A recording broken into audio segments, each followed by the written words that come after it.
ಒಂದಷ್ಟು ದಾಖಲೆಗಳಿದೆ ಅಂತ ಹೇಳಿ ಮಂಜುನಾಥ್ ಅವರು ಹೇಳ್ತಾ ಇದ್ರು. ಅದು ಸರಿಯಾಗಿ ಕೇಳ್ತಾ ಇರಲಿಲ್ಲ ಅನ್ನೋ ಕಾರಣಕ್ಕೆ ಯಾವ ದಾಖಲೆಗಳಿದೆ ಸರ್ ನಿಮ್ಮ ಹತ್ರ, ಅದನ್ನ ಕ್ವಿಕ್ ಆಗಿ ಹೇಳ್ಬಿಡಿ. ಅದಾದ್ಮೇಲೆ ನಾನು ಬ್ರೇಕ್ಗಿಂತ ಮುಂಚೆ ಕೇಳಿದ ಪ್ರಶ್ನೆಗೆ ಉಮರ್ ಶರೀಫ್ ಅವರು ಹಾಗೆ ರಜಾಕ್ ಅವರು ಉತ್ತರ ಕೊಡ್ತಾರೆ. ಮಂಜುನಾಥ್ ಅವರೇ ಮಾತನಾಡಿ. ಆರ್ಕಿಯಾಲಜಿಕಲ್ ಸರ್ವೆ ಆಫ್ ಇಂಡಿಯಾ ಅದನ್ನು ತಾವು ಟೇಕ್ ಓವರ್ ಮಾಡ್ಕೊಂಡಿರುವಂಥದ್ದು ಮತ್ತು ಪ್ರತಿ ವರ್ಷ ಅದನ್ನು ಮೇಂಟೈನ್ ಮಾಡ್ತಾ ಇರುವಂಥದ್ದು, ಅದರ ಹಣ ನಿರ್ವಹಣೆ ಖರ್ಚು ಮಾಡಿ 10 ಲಕ್ಷಕ್ಕೂ ಹೆಚ್ಚು ಹಣವನ್ನು ಖರ್ಚು ಮಾಡ್ತಾ ಇರುವಂಥದ್ದು, ಪ್ರತಿಯೊಂದು ಸಹ ದಾಖಲಾತಿಯನ್ನು ನಾವು ಹೈಕೋರ್ಟ್ಗೆ ಕೊಟ್ಟಿದ್ದೀವಿ. ಅವರನ್ನು ಪಾರ್ಟಿ ಮಾಡಿದ್ದೀವಿ ನಾವು. ಈ ಪ್ರಸ್ತುತ ಈಗ ಇರುವಂಥದ್ದು ಅದು ASI ನಡೆಯಲಿದೆ. ಈಗ ವರ್ಕ್ ಪ್ರಾಪರ್ಟಿ ಅಲ್ಲ, ಟೇಕ್ ಓವರ್ ಮಾಡ್ಕೊಂಡಾಗಿದೆ. ಮೇಡಮ್ 250 ವರ್ಷಗಳ ಹಳೆ ಪ್ರಾಚೀನ ಕಾಲದ ಒಂದು ಮಸೀದಿ ಅದು. ಹಾಗಾಗಿ ಅದು ASI ಪ್ರಾಪರ್ಟಿ. ಅದ್ರ ಒಳಗಡೆ ಯಾರಾದ್ರೂ ಅನ್ಯ ವ್ಯಕ್ತಿಗಳು ವಾಸ ಮಾಡಿದ್ರೆ ಅಥವಾ ಅಲ್ಲಿಯ ಒಂದು ಗೃಹಗಳನ್ನ ವಿರೂಪಗೊಳಿಸಿದ್ರೆ, ಡಿಸ್ಫಿಗರ್ ಮಾಡಿದ್ರೆ ಅವ್ರಿಗೆ 7 ವರ್ಷ ಶಿಕ್ಷೆ ಕೊಡುವಂತ ಒಂದು ಕಾನೂನಿನಲ್ಲಿ ಅವಕಾಶ ಇದೆ. ನಾವು ಕೇಳ್ತಿರುವಂತದ್ದು ಮೊದಲು ಆ ಮದ್ರಸವನ್ನ ವಿದ್ಯಾರ್ಥಿಗಳನ್ನ ಆಚೆ ಹಾಕಬೇಕು ಮತ್ತು ಅವರ ಮೇಲೆ ಕ್ರಿಮಿನಲ್ ಕೇಸನ್ನು ದಾಖಲು ಮಾಡಬೇಕು. ಯಾಕಂದ್ರೆ ಅಷ್ಟು ಒಂದು ಕಂಬಗಳನ್ನ ಕಲ್ಲಿನಲ್ಲಿ ಕೆತ್ತಿ ವಿರೂಪಗೊಳಿಸ್ಬಿಟ್ಟಿದ್ದಾರೆ. ತಾವು ಒಂದು ಸರಿ ಬಂದು ಆ ಮಾಧ್ಯಮದಿಂದ ಬಂದು ಒಂದ್ಸರಿ ನೋಡಿ, ಇಡೀ ಆ ಕಂಬಗಳನ್ನ ಸಮ ಮಾಡಿಬಿಟ್ಟಿದ್ದಾರೆ. ಸರಿ, ರಜಾಕ್ ಅವರು 250 ವರ್ಷಗಳ ಇತಿಹಾಸ ಇರುವ ಒಂದೇ ಅದೊಂದು ಕಟ್ಟಡ. ಅದನ್ನು ಯಾರು ಇದುವರೆಗೂ ರೆನೋವೇಷನ್ ಏನು ಮಾಡಿಲ್ಲ. ಆ ಕಾಲದಿಂದ ಕಟ್ಟಿರೋದು ಅದು ಆವತ್ತಿಂದನೂ ಇವತ್ತುವರೆಗೂ ಹಂಗೇ ನಿಂತಿದೆ. ಅರ್ಥ ಆಯ್ತಾ?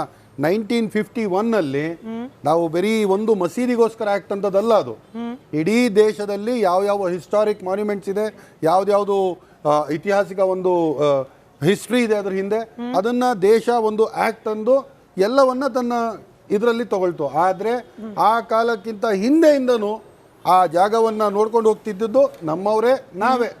ಇದು 1951 ಬಂದ ನಂತರವೂ ಕೂಡ ಇವತ್ತಿಗೂ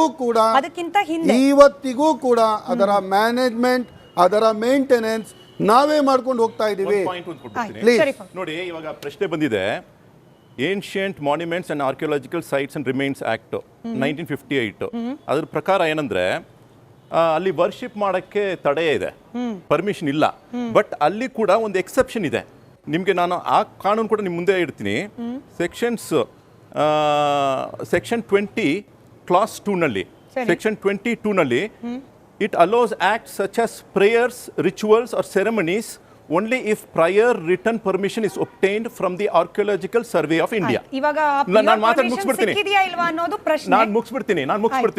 ಏನಂದ್ರೆ ಒಂದು ಕಾರ್ಯಕ್ರಮ ಮಾಡಬಹುದು, ಅಲ್ಲೇ ವಾಸ ಇರಕ್ಕಾಗಲ್ಲ. ಅಲ್ಲಿ ಒಂದು ಕಾರ್ಯಕ್ರಮ ಮಾಡಿ ಬರಬಹುದು. ನಾವು ಯಾವುದಾದ್ರೂ ಒಂದು ಗೃಹ ಇಲಾಖೆಯ ಒಂದು ಭಜನೆ ಮಾಡಿ ಬರಬಹುದು. ಅಲ್ಲೇ ನಾವು ಜಾಂಡ ಊರಿಗೆ ಆಗೋದಿಲ್ಲ. ಬೇರೆ ಎಲ್ಲರದು ವಾಯ್ಸ್ ಮ್ಯೂಟ್. ಕಾಳಿ ಸ್ವಾಮೀಜಿ ಅವರು ದೂರವಾಣಿ ಸಂಪರ್ಕದಲ್ಲಿದ್ದಾರೆ. ರಿಷಿಕುಮಾರ್ ಸ್ವಾಮೀಜಿಗಳು, ಕಾಳಿ ಮಠ. ಒಂದೇ ನಿಮಿಷ sir. I am sorry sir. ಒಂದು ಕ್ವಿಕ್ ರಿಯಾಕ್ಷನ್ ಅವರಿಂದ ತಗೊಂಡು ಬರ್ತೀನಿ. Taken sir, your point is taken. Rishikumar ಸ್ವಾಮೀಜಿಗಳು ದೂರವಾಣಿ ಸಂಪರ್ಕದಲ್ಲಿದ್ದಾರೆ. ಸರ್, ಮಂದಿರ ಕಟ್ಟಬೇಕು, ಮಸೀದಿಯನ್ನ ಕೆಡವಬೇಕು ಅನ್ನೋ ನಿಮ್ಮ ಹೇಳಿಕೆ ನಿಮ್ಮನ್ನ ಜೈಲಿಗೆ ಹೋಗೋ ಹಾಗೆ ಮಾಡ್ತು. ನಿಮ್ಮ ನಿಲುವಲ್ಲಿ ಏನಾದ್ರೂ ಬದಲಾವಣೆ ಆಗಿದೆಯಾ? ಅಮ್ಮ, ಈ ದೇಶದಲ್ಲಿ ಅಲ್ಲೆಲ್ಲ ಪ್ಯಾನೆಲ್ ಅಲ್ಲಿ ಕೂತಿರೋರ್ಗೆಲ್ಲ ನನ್ನ ನಮಸ್ಕಾರ. ಯಾಕೆ ಅಂತಂದ್ರೆ ಅವರು ಎಲ್ಲರೂ ತುಂಬಾ ಡಿಸ್ಕಷನ್ ಮಾಡ್ತಾ ಇದ್ದಾರೆ. ನಮ್ಮ ಮಾತುಗಳಿಂದ ಅಥವಾ ನಾವು ಕೂತು ಚಾನೆಲ್ ನಲ್ಲಿ ಮಾತಾಡ್ತಾ ಇದ್ದೀವಿ ಅಥವಾ ಹಳ್ಳಿಕಟ್ಟೆ ಮೇಲೆ ಕೂತ್ಕೊಂಡು ಮಾತಾಡ್ತಿದ್ದೀವಿ ಅಂತ ಅಂದ್ರೆ ಅದು ಬಗೆಹರಿಯುವಂತ ಸಮಸ್ಯೆ ಅಲ್ಲ. ಈ ದೇಶದಲ್ಲಿ ಸಾವಿರಾರು, ಲಕ್ಷಾಂತರ, ಕೋಟ್ಯಾಂತರ ನರ್ಮದ ಕರ್ಮ ಶಂಕ ನಿಧಿಗಳಾಗಿ ಹಿಂದೂ ಧರ್ಮದ ದೇವಾಲಯಗಳು, ಹಿಂದೂ ಧರ್ಮದ ದೇವಸ್ಥಾನಗಳು, ಹಿಂದೂ ಧರ್ಮದ ಲಾಂಛನಗಳು ಈ ಭೂಮಿ ಒಳಗಡೆ ಉದುಗಿಸಿದ್ದಾರೆ.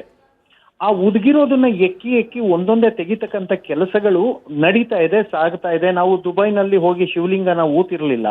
ದುಬೈನಲ್ಲೇ ಆಗದಾಗ ಶಿವಲಿಂಗ ಆಚೆಗೆ ಬಂದಿದೆ ಅಂತ ದೇವಸ್ಥಾನ ಕಟ್ತಾ ಇದ್ದಾರೆ ಅವರು. ಈಗ ಇಡೀ ವಿಶ್ವದಲ್ಲಿ ಹಿಂದೂ ಧರ್ಮದ, ಸನಾತನ ಧರ್ಮದ ಸಂಕೇತಗಳು ಎಲ್ಲ ಭೂಮಿ ಒಳಗಡೆ ಇದೆ. ಅನಂತರ ಭೂಮಿ ಮೇಲೇನೂ ಇದೆ. ಇವತ್ತು ಕಾಶಿ ದೇವಸ್ಥಾನ ನೋಡ್ತಾ ಇದ್ದೀರಾ, ಅಲ್ಲಿ ಗೌರಿ ಪೂಜೆಗೆ ಅವಕಾಶ ಕೊಟ್ಟಿದ್ದು ಕೋರ್ಟು. ಆ ನಂತರದಲ್ಲಿ ಮಸೀದಿ. ಹೆಚ್ಚಿಗೆ ಸಮಯ ಇಲ್ಲ, ಇಲ್ಲಿ ಏನಾಗಬೇಕು ಅಂತ ಮೂಡಬಾಗಿಲು ಆಂಜನೇಯ ಸ್ವಾಮಿ ದೇಗುಲ ಅದ ಆಗತ್ತೆ ಅಮ್ಮ, ಖಂಡಿತವಾಗ್ಲೂ ದೈವಶಕ್ತಿ ಇದೆ. ಯಾರ ಜೊತೆನಲ್ಲೂ ವಾದ ಮಾಡ್ತಾ ಇಲ್ಲ. ಹಿಂಗೆ ಆಣೆ ಹಾಕ್ತಾರೆ. ರಾಮ ಮಂದಿರ ನೋಡಿ ಗಾಬರಿ ಆಗಿದ್ದಾರೆ. ಸಮಯ ಇದ್ದಷ್ಟೇ. ಧನ್ಯವಾದ ಎಲ್ರಿಗೂ ಕೂಡ ಚರ್ಚೆಯಲ್ಲಿ ಭಾಗಿಯಾಗಿದ್ದಕ್ಕೆ ಧನ್ಯವಾದ ಸ್ವಾಮೀಜಿ, ಕ್ಷಮೆ ಇರಲಿ. ಧನ್ಯವಾದ ಜಾಯಿನ್ ಆಗಿದ್ದಕ್ಕೆ. ನೋಡ್ತಾ ಇರಿ ರಿಪಬ್ಲಿಕ್ ಕನ್ನಡ, ಇದು ನಿಮ್ಮ ಧ್ವನಿ. ಒಂದಷ್ಟು ದಾಖಲೆಗಳಿದೆ ಅಂತ ಹೇಳಿ ಮಂಜುನಾಥ್ ಅವರು ಹೇಳ್ತಾ ಇದ್ರು, ಅದು ಸರಿಯಾಗಿ ಕೇಳ್ತಾ ಇರ್ಲಿಲ್ಲ ಅನ್ನೋ ಕಾರಣಕ್ಕೆ ಯಾವ ದಾಖಲೆಗಳಿದೆ ಸರ್ ನಿಮ್ಮ ಹತ್ರ, ಅದನ್ನ ಕ್ವಿಕ್ ಆಗಿ ಹೇಳ್ಬಿಡಿ. ಅದಾದ್ಮೇಲೆ ನಾನು ಬ್ರೇಕ್ ಇಂತ ಮುಂಚೆ ಕೇಳಿದ ಪ್ರಶ್ನೆಗೆ ಉಮರ್ ಶರೀಫ್ ಅವರು ಹಾಗೆ ರಜಾಕ್ ಅವರು ಉತ್ತರ ಕೊಡ್ತಾರೆ. ಮಂಜುನಾಥ್ ಅವರೇ ಮಾತನಾಡಿ. ಆರ್ಕಿಯಾಲಜಿಕಲ್ ಸರ್ವೆ ಆಫ್ ಇಂಡಿಯಾ ಅದನ್ನು ತಾವು ಟೇಕ್ ಓವರ್ ಮಾಡ್ಕೊಂಡಿರುವಂಥದ್ದು ಮತ್ತು ಪ್ರತಿ ವರ್ಷ ಅದನ್ನು ಮೇಂಟೈನ್ ಮಾಡ್ತಾ ಇರುವಂಥದ್ದು, ಅದರ ಹಣ ನಿರ್ವಹಣೆ ಖರ್ಚು ಮಾಡಿ 10 ಲಕ್ಷಕ್ಕೂ ಹೆಚ್ಚು ಹಣವನ್ನು ಖರ್ಚು ಮಾಡ್ತಾ ಇರುವಂಥದ್ದು, ಪ್ರತಿಯೊಂದು ಸಹ ದಾಖಲಾತಿಯನ್ನು ನಾವು ಹೈಕೋರ್ಟ್ಗೆ ಕೊಟ್ಟಿದ್ದೀವಿ, ಅವರನ್ನು ಪಾರ್ಟಿ ಮಾಡಿದ್ದೀವಿ ನಾವು. ಈ ಪ್ರಸ್ತುತ ಈಗ ಇರುವಂಥದ್ದು ಅದು ASI ನಡೆಯಲಿದೆ, ಈಗ ವರ್ಕ್ ಪ್ರಾಪರ್ಟಿ ಅಲ್ಲ, ಟೇಕ್ ಓವರ್ ಮಾಡ್ಕೊಂಡಾಗಿದೆ. ಮೇಡಮ್ 250 ವರ್ಷಗಳ ಹಳೆ ಪ್ರಾಚೀನ ಕಾಲದ ಒಂದು ಮಸೀದಿ ಅದು. ಹಾಗಾಗಿ ಕೇಳಿ, ಅದು ನಾವು ASI ಪ್ರಾಪರ್ಟಿ, ಅದ್ರ ಒಳಗಡೆ ಯಾರಾದ್ರೂ ಅನ್ಯ ವ್ಯಕ್ತಿಗಳು ವಾಸ ಮಾಡಿದ್ರೆ ಅಥವಾ ಅಲ್ಲಿಯ ಒಂದು ಗೃಹಗಳನ್ನ ವಿರೂಪಗೊಳಿಸಿದ್ರೆ, ಡಿಸ್ಫಿಗರ್ ಮಾಡಿದ್ರೆ ಅವ್ರಿಗೆ 7 ವರ್ಷ ಶಿಕ್ಷೆ ಕೊಡುವಂತ ಒಂದು ಕಾನೂನಿನಲ್ಲಿ ಅವಕಾಶ ಇದೆ. ನಾವು ಕೇಳ್ತಿರುವಂತದ್ದು ಮೊದಲು ಆ ಮದ್ರಸವನ್ನ ವಿದ್ಯಾರ್ಥಿಗಳನ್ನ ಆಚೆ ಹಾಕಬೇಕು ಮತ್ತು ಅವರ ಮೇಲೆ ಕ್ರಿಮಿನಲ್ ಕೇಸನ್ನು ದಾಖಲು ಮಾಡಬೇಕು. ಯಾಕಂದ್ರೆ ಅಷ್ಟು ಒಂದು ಕಂಬಗಳನ್ನ ಕಲ್ಲಿನಲ್ಲಿ ಕೆತ್ತಿ ವಿರೂಪಗೊಳಿಸ್ಬಿಟ್ಟಿದ್ದಾರೆ. ತಾವು ಒಂದು ಸರಿ ಬಂದು ಆ ಮಾಧ್ಯಮದಿಂದ ಬಂದು ಒಂದ್ಸರಿ ನೋಡಿ, ಇಡೀ ಆ ಕಂಬಗಳನ್ನ ಸಮ ಮಾಡಿಬಿಟ್ಟಿದ್ದಾರೆ. ಸರಿ, ರಜಾಕ್ ಅವರು 250 ವರ್ಷಗಳ ಇತಿಹಾಸ ಇರುವ ಒಂದೇ ಅದೊಂದು ಕಟ್ಟಡ, ಅದನ್ನು ಯಾರು ಇದುವರೆಗೂ ರೆನೋವೇಷನ್ ಏನು ಮಾಡಿಲ್ಲ. ಆ ಕಾಲದಿಂದ ಕಟ್ಟಿರೋದು, ಅದು ಆವತ್ತಿಂದನೂ ಇವತ್ತುವರೆಗೂ ಹಂಗೇ ನಿಂತಿದೆ. ಅರ್ಥ ಆಯ್ತಾ? 1951ನಲ್ಲಿ ನಾವು ಬರೀ ಒಂದು ಮಸೀದಿಗೋಸ್ಕರ ಆಕ್ಟ್ ಅಂತದಲ್ಲ, ಅದು ಇಡೀ ದೇಶದಲ್ಲಿ ಯಾವ ಹಿಸ್ಟಾರಿಕ್ ಮಾನ್ಯುಮೆಂಟ್ಸ್ ಇದೆ, ಯಾವ್ದು ಐತಿಹಾಸಿಕ ಒಂದು ಹಿಸ್ಟ್ರಿ ಇದೆ ಅದ್ರ ಹಿಂದೆ, ಅದನ್ನ ದೇಶ ಒಂದು ಆಕ್ಟ್ ಅಂದು ಎಲ್ಲವನ್ನ ತನ್ನ ಇದರಲ್ಲಿ ತಗೊಳ್ತು. ಆದ್ರೆ ಆ ಕಾಲಕ್ಕಿಂತ ಹಿಂದೆಯಿಂದನೂ ಆ ಜಾಗವನ್ನ ನೋಡ್ಕೊಂಡು ಹೋಗ್ತಿದ್ದದ್ದು ನಮ್ಮವರೇ, ನಾವೇ. ಇದು 1951 ಅಲ್ಲಿ ಬಂದ ನಂತರವೂ ಕೂಡ ಇವತ್ತಿಗೂ ಕೂಡ ಅದರ ಮ್ಯಾನೇಜ್ಮೆಂಟ್, ಅದರ ಮೇಂಟೆನೆನ್ಸ್ ನಾವೇ ಮಾಡ್ಕೊಂಡು ಹೋಗ್ತಾ ಇದೀವಿ. ನೋಡಿ, ಇವಾಗ ಪ್ರಶ್ನೆ ಬಂದಿದೆ, ancient monuments and archaeological sites and remains act 1958. ಅದ್ರ ಪ್ರಕಾರ ಏನಂದ್ರೆ ಅಲ್ಲಿ ವರ್ಷಿಪ್ ಮಾಡಕ್ಕೆ ತಡೆ ಇದೆ, ಪರ್ಮಿಷನ್ ಇಲ್ಲ. ಬಟ್ ಅಲ್ಲಿ ಕೂಡ ಒಂದು ಎಕ್ಸೆಪ್ಷನ್ ಇದೆ. ನಿಮಗೆ ನಾನು ಆ ಕಾನೂನು ಕೂಡ ನಿಮ್ಮ ಮುಂದೆ ಇಡ್ತೀನಿ. ಸೆಕ್ಷನ್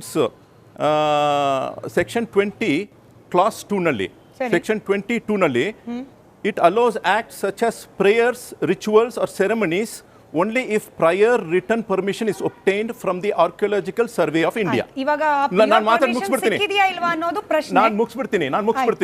ಏನಂದ್ರೆ ಒಂದು ಕಾರ್ಯಕ್ರಮ ಮಾಡಬಹುದು, ಅಲ್ಲೇ ವಾಸ ಇರಕ್ಕಾಗಲ್ಲ.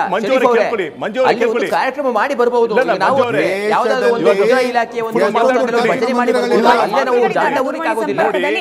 ಬೇರೆ ಎಲ್ಲರದು ವಾಯ್ಸ್ ಮ್ಯೂಟ್. ಕಾಳಿ ಸ್ವಾಮೀಜಿ ಅವರು ದೂರವಾಣಿ ಸಂಪರ್ಕದಲ್ಲಿದ್ದಾರೆ. ರಿಷಿಕುಮಾರ್ ಸ್ವಾಮೀಜಿಗಳು ಕಾಳಿ ಮಠ.